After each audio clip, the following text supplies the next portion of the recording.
இந்த நடிகனுக்காக முகத்தை பார்ப்பதற்காக 41 உயிர்களை இழந்து இந்த பிணங்களின் மீது நின்று அந்த குடும்பம் மீண்டும் இந்த நடிகனை நாங்கள் நாடாள வைப்போம் வாக்களிப்போம் அப்படின்னு சொல்லுதில்ல. அவரை பார்த்தால் பாவமா இருக்குதுன்னு சொல்லுதில்ல. இதை விட அறியாமை உலகத்திலேயே எங்கும் இல்லை. இப்போ மக்கள் பேசுவது நடிகை மாயன் மட்டும் சொல்ல முடியாது. எங்களுக்கு அவருக்கு உரிய பாதுகாப்பு வழங்கப்படலை. மக்கள் விஜய்க்கு ஆதரவாக இருக்காங்க. ஏன் மக்களிடம் போவதற்கு பாதுகாப்பு தேவைன்னு கருதுறாங்க? போறங்கிறாரு. இப்போ நேற்றுக்கு என்ன சொல்லியிருக்காரு அப்படின்னா, மக்களை போய் நேரடியாக உங்களை நான் விரைவில் கரூரில் வந்து சந்திக்கிறேன்னு சொல்லியிருக்காரு. அதாவது ஒருத்தர் உணவு இல்லை, உடனே போய் உணவு தரோம். நான் உணவு எப்பொழுதாவது தருவேன்னு சொல்லக்கூடாது. வாகனத்து மேல நிற்கிறாரு. வாகனத்துக்கு கீழே வெறும் 10 அடியில் கண்ணு முன்னாடி துடிக்க குழந்தைகள் மரணத்துக்கு போராடுது, பெண்கள் மரணத்துக்கு உயிருக்கு போராடுறாங்க. துடிக்க பார்க்கிற பொழுதே உதவாத ஒரு நடிகர் விஜய் எப்படி ஒரு இரக்கமுள்ள மனிதனா இருக்க முடியும்? எப்படி ஒரு கட்சியினுடைய தலைவனா இருக்க முடியும்? தலைமறைவாக தப்பித்து போய் வீடுக்குள் தன்னுடைய சொந்த வீட்டில் வந்து பதுங்கி கொண்டவர் எப்படி வீடியோ போட்டார்ல சார், நான் வீட்டில் தான் இருப்பேன், ஆஃபீஸ் தான் இருப்பேன், இதுதான் போய் பாருங்க. இவருடைய கட்சி தொண்டை இறந்துருக்காரு. அவங்க வீட்டுக்கு போறதுக்கு முதலமைச்சர் எதுக்கு இழுக்கிறாரு? இதுல முதலமைச்சருக்கு என்ன ரோல் இருக்கு, என்ன பங்கு இருக்கு? பாவம். விஜய் நேற்று தனியாக ஒரு வண்டியில் போனார்ல, யாராவது பின்னாடி தொடர்ந்தாங்களா? ஏன்னா திட்டமிட்டு செயற்கையாக அவருக்கு ஒரு செல்வாக்கு இருப்பதை போல ஒரு தோற்றத்தை திட்டமிட்டு உருவாக்கினார். அதுதான் ஒன்றிய உளவு பிரிவு, பாஜக அல்லது இவரை யாரோ இயக்குகிற அந்நிய சக்தி. திமுக அரசு போன்றவர்களுக்கு ஆதரவு தெரிவித்தா அது வந்து மக்கள் வந்து ரொம்ப புரிதலோட சொல்றாங்க. திமுக ஆதரவு பண்ணா வந்து அவங்க வந்து ஒரு மாயையில இருக்காங்க, அவங்க அறியாமையில பேசுறாங்கன்னு சொல்றீங்க. இது எப்படி நம்ம ஏற்றுக்கணும்? திமுக ஆட்சியை ஸ்டாலின் வீட்டுக்கு அனுப்புவோம், நாட்டு மக்களே வாக்களிங்கன்னு மோடி அதுதான் சொல்றாரு, அமித்ஷா சொல்றாரு, RSS சொல்லுது, அதைத்தான் இவர் சொல்றாரு. மாற்று கட்சி தாவேக்கோ தேர்ந்தெடுக்கட்டுமே, நமக்கு அதுல என்ன சார்? நாங்க யார் விஜய் வான்னு தான் சொல்றோம். நீ வரமாட்டேங்கிற வீட்டுல ஒளிஞ்சிருக்காத, தலைமறைவா இருக்காத, களத்துக்கு வா, ரோட்டுக்கு வா. நீ சினிமா படத்துல மட்டும் சீன போடுற இல்ல, நீ 1000 பேருக்கு அடிக்கிற, 1 லட்சம் ராணுவத்தை அடிக்கிற, பாகிஸ்தான் ஒரு தனியாக சண்டை போட்டு ஜெயிக்கிற விஜய் சாதாரண ஏட்டையா வெளியினா நான் அந்த ஊருக்கு போக மாட்டேன்னு ஓடி போறேன். என்ன 20 லட்சம் ரூபா பணத்தை எதுக்கு இவர் கொடுக்குறாருன்னா, இவர் மேலே யாருக்கு புகார் கொடுத்துருக்கூடாது. விதிகளை புறம்பா 41 உயிரிழப்புக்கு காரணமாக இருந்து தமிழக வெற்றி கழகத்தின் தலைவர் கைது, உடனே நடவடிக்கை எடுக்க. எங்க தமிழக அரசு நடவடிக்கை அது குற்றவாளி அவர் தான். அந்த உயிரிழப்புக்கு காரணமே தமிழக வெற்றி கழகம் தான், விஜய் தான். அப்படின்னா அந்த Vijay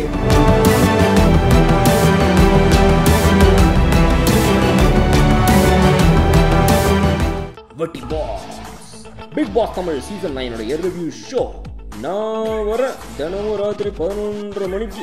subscribe to colour Kannadi media. Colour Kannadi voice நேயர்களுக்கு வணக்கம். இன்று நம்மோடு இணைந்திருப்பவர் மூத்த அரசியல்வாதி, முன்னாள் சட்டமன்ற உறுப்பினர், தமிழ்நாடு கொங்கு இளைஞர் பிரிவின் தலைவர் தனியரசு ஐயா அவர்கள். ஐயா வணக்கம்.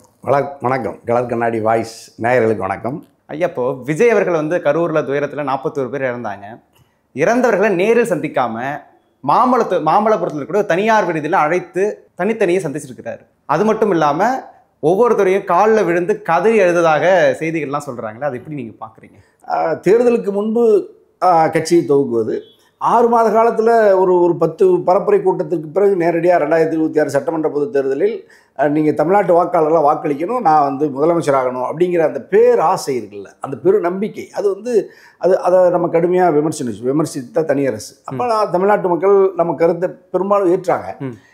இந்த பரப்புரை கூட்டங்களுக்கும் அபரிமிதமாக ரசிகர்கள் கூடுவதைப் போல ஒரு செயற்கையான தோற்றத்தை திட்டமிட்டு ஊடகங்களும் இந்த மக்களினுடைய அறியாமையை பயன்படுத்தி, ரசிகர்களினுடைய அறியாமையை பயன்படுத்தி ஒரு திரட்சி நடந்துச்சு. அந்த திரட்சியில் இப்படியெல்லாம் ஒரு சம்பவம் நடக்கும், இது மாதிரி அவர் விதிக்கு புறம்பாக நடந்துக்கிறாரு, அவரிடத்துல ஒரு நேர்மை இல்லை, வெளிப்படைத்தன்மை இல்லை அப்படின்னு நம்ம தொடர்ந்து சொன்னோம். ஆனால் அது கரூரில் உச்சபட்சமாக அந்த 41 உயிர்கள் அநியாயமாக பறிபோகிறதுக்கு விஜய் தான் காரணம், தமிழக வெற்றி கழகம் தான் காரணம்.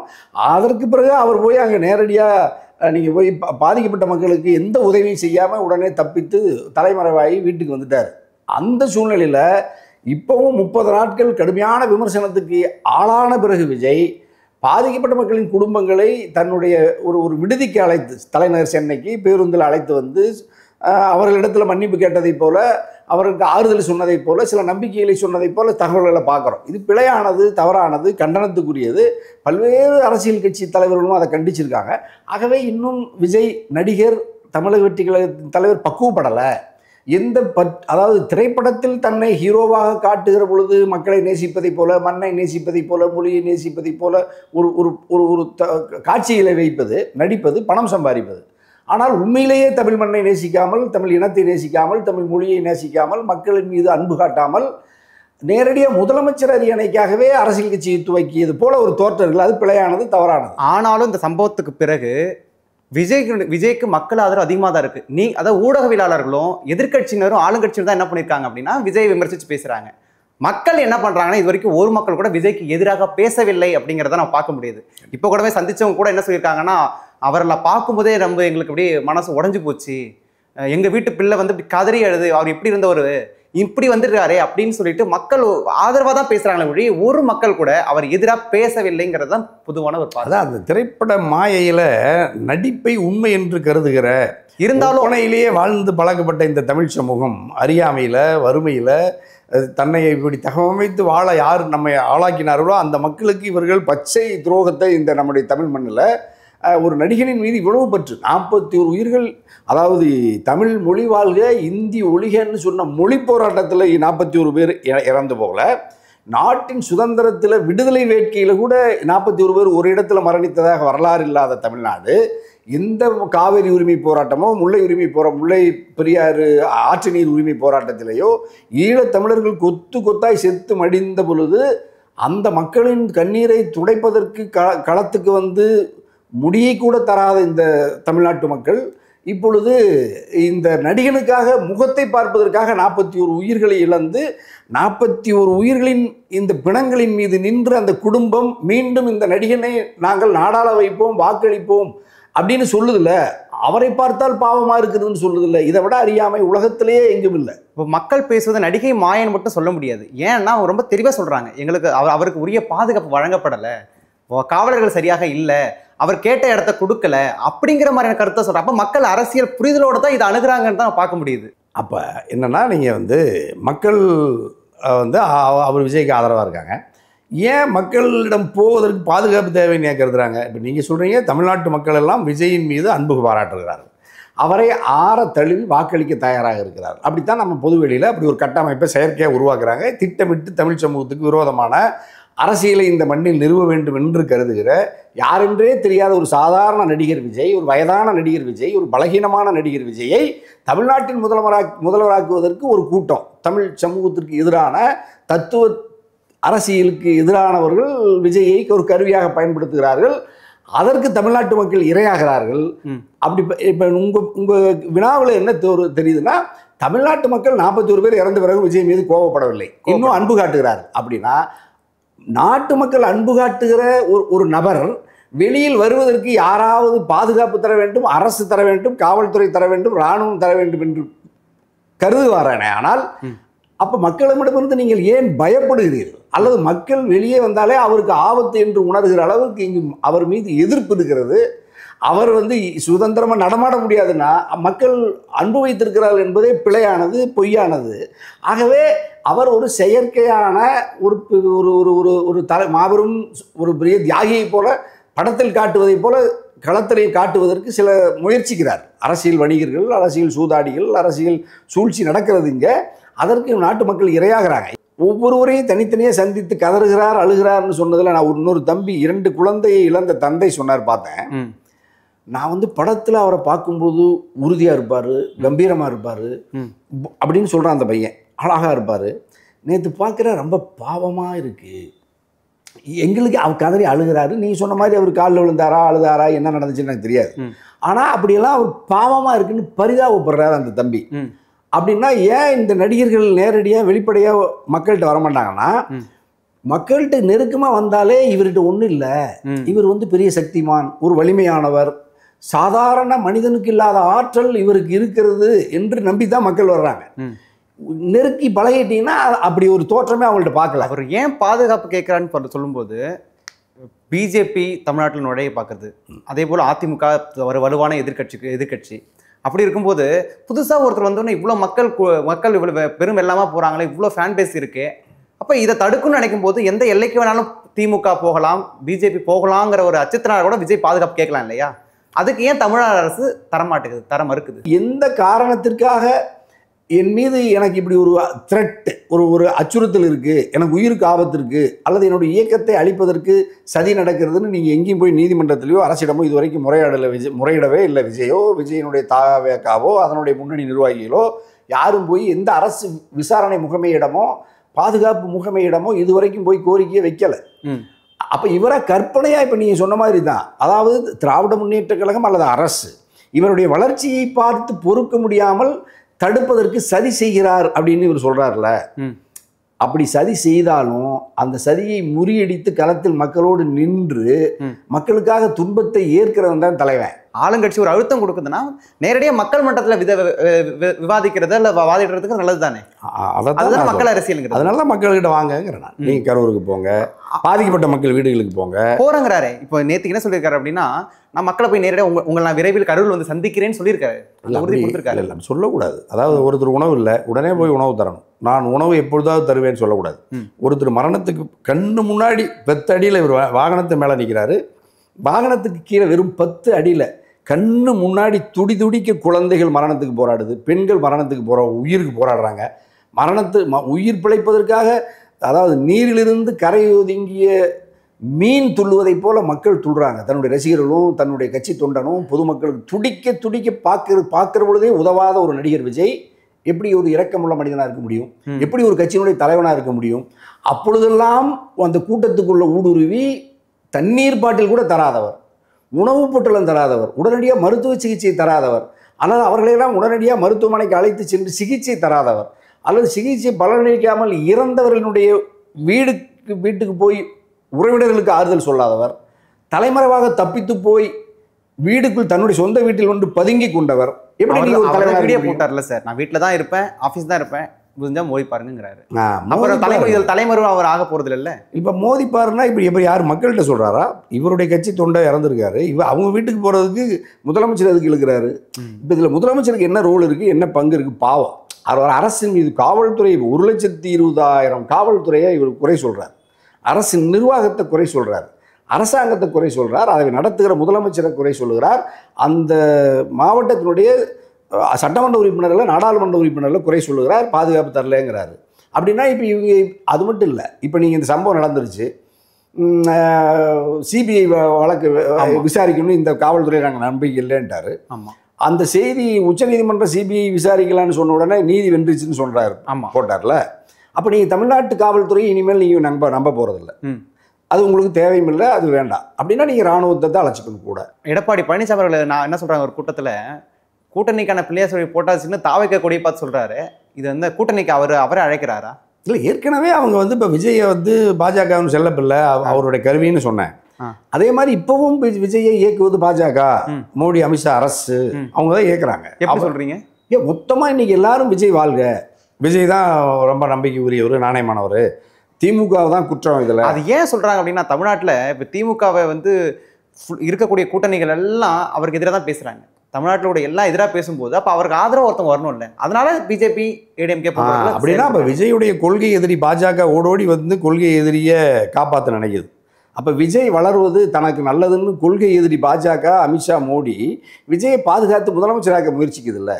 இன்னும் சொல்ல போனால் ஹஜ்ராஜா சொல்கிறார், ஜோசப் விஜய் என்கின்ற ஒரு கிறிஸ்தவரை தமிழ்நாட்டினுடைய முதலமைச்சராக்குவதற்கும், ஜோசப் விஜயால் 41 இந்துக்கள் பாதிக்கப்பட்ட பொழுது கூட பாஜக இந்துக்களுக்கு ஆதரவாக நிற்காம ஒரு கிறிஸ்தவரை ஜோசப் விஜயை முதலமைச்சராக்கிறதுக்கு முயற்சிக்கிற இந்த நெருக்கம் இருக்குல்ல அவங்கள்ட்ட, இது என்ன அரசியல் இதுங்க?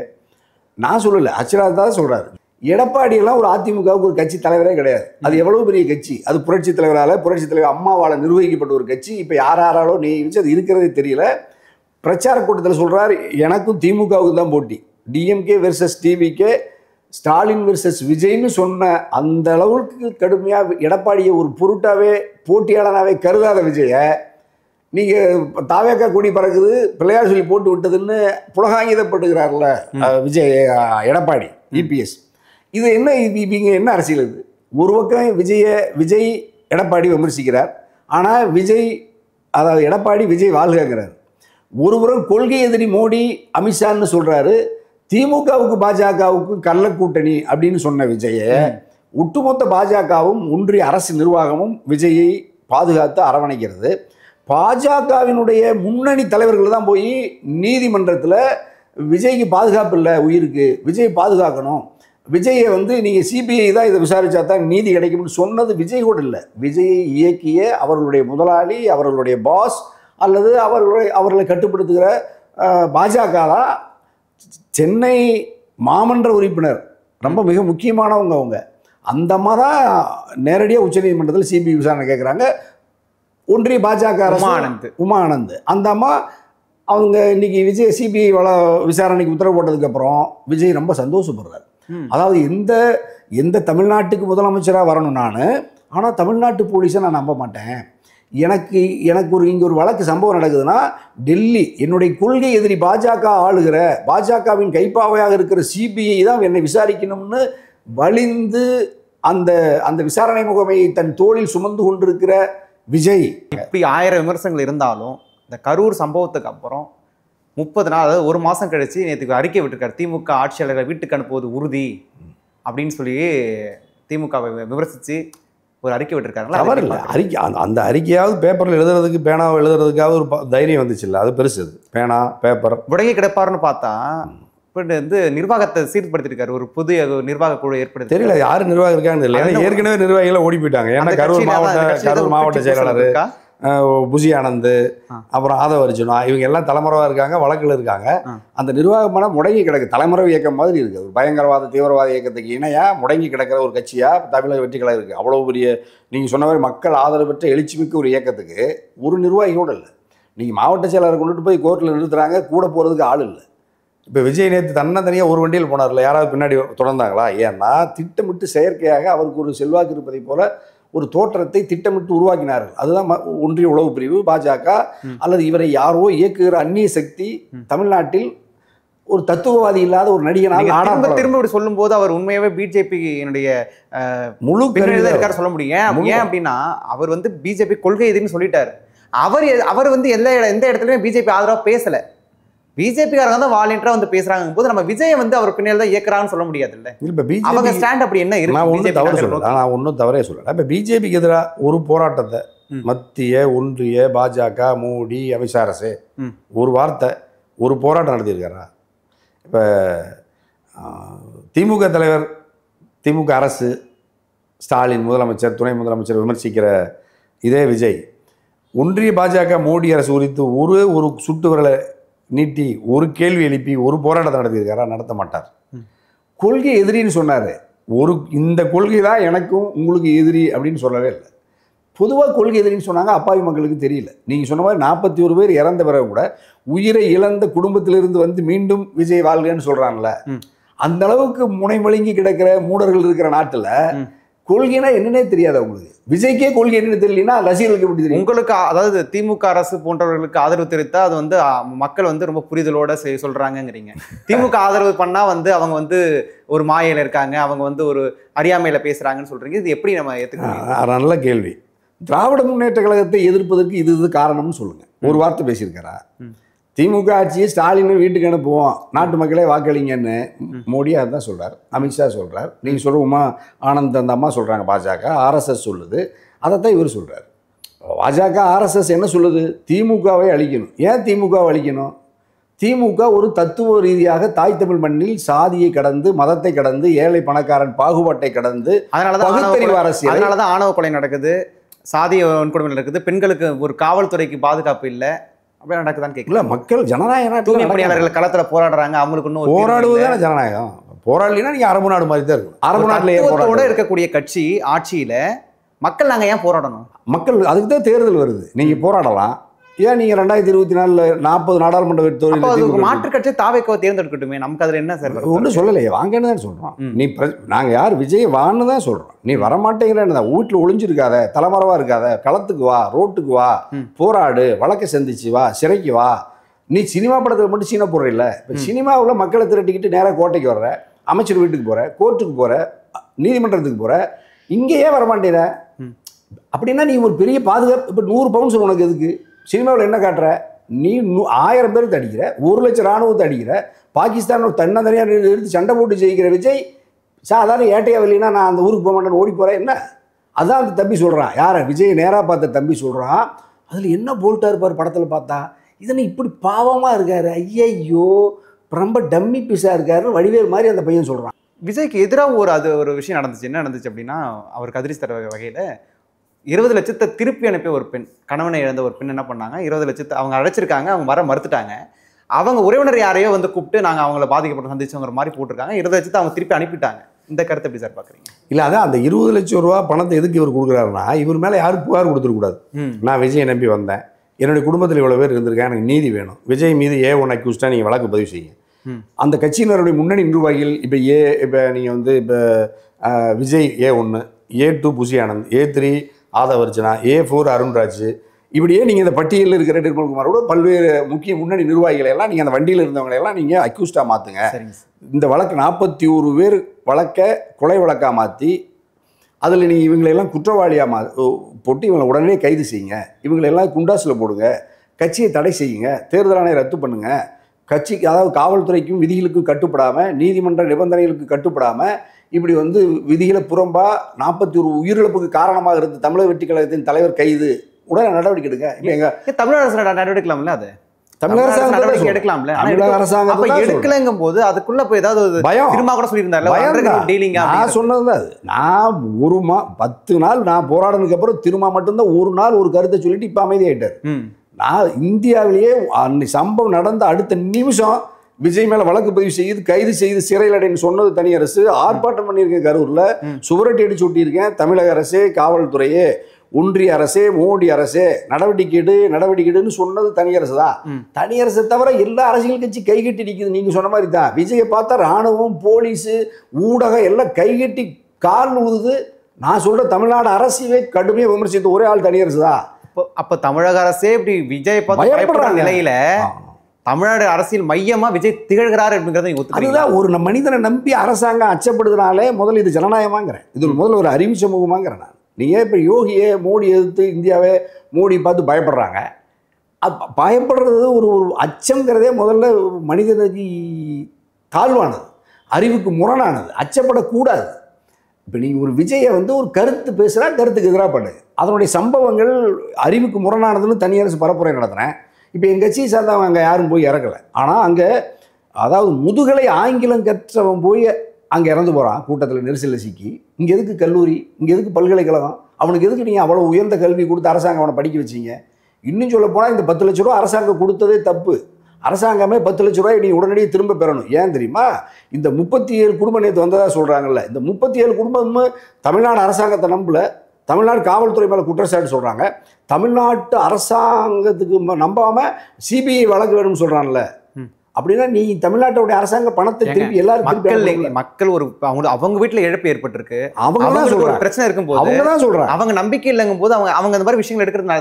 அப்படின்னா தமிழ்நாடு அரசாங்கத்தினுடைய பணம் எனக்கு தேவையில்லை, தமிழ்நாட்டு அரசாங்கத்தினுடைய போலீஸ் எனக்கு நம்ப மாட்டேன், தமிழ்நாட்டு அரசாங்கத்தை அவங்களால ஏற்பட்ட இழப்புக்கு நான் என்னதான் செய்ய முடியும்? அதை இழப்பே இல்லைங்கிறாங்க அவங்க. என்ன சொல்றாங்க? இழப்பே இல்லை, என் பயம் போனா போயிட்டு போறா, அதை பத்தி எனக்கு கவலைப்படல. யாரு தாயை மகனை இழந்த தாய் சொல்றா, மகனெல்லாம் எனக்கு ஒரு பொருட்டே இல்லைங்க, அவன் உயிர் போனால் போயிட்டு போகுது, விஜய் முதலமைச்சர் ஆகணும் அப்படின்னு சொல்லுது. அப்புறம் எது 10 லட்ச ரூபா பணம்? அப்புறம் அதுக்கு தான் 20 லட்ச ரூபா லஞ்சத்தை விஜய் கொடுத்து அவங்க குடும்பத்தை எல்லாம் இப்போ நேற்று அழைத்து வந்து என் மேலே புகார் கொடுத்துறாங்கன்னு கெஞ்சி கதறி அழுதுருக்கிறார். இதுவே முதல்ல வந்து சட்டத்துக்கு முரணானது.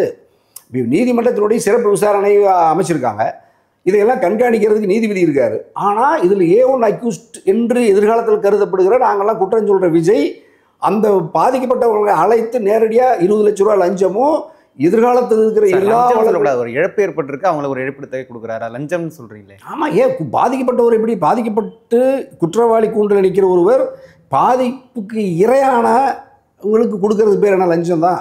அது வந்து நீங்கள் இதே ஒரு சரிதான். இதே மற்ற கட்சிகள் இப்போ நீங்கள் நம்ம கட்சியில் யாராவது ஒரு உயிரிழப்பு ஏற்படுத்தா நீங்கள் அவங்க கொடுக்கறது லஞ்சம்னு சொல்லிக்கிறீங்களா? ஏன் அப்படி யாரும் புகார் இப்போ நீங்கள் இப்போ விடுதலை சிறுத்தைகள் 50,000 ரூபா கொடுக்குறாங்க.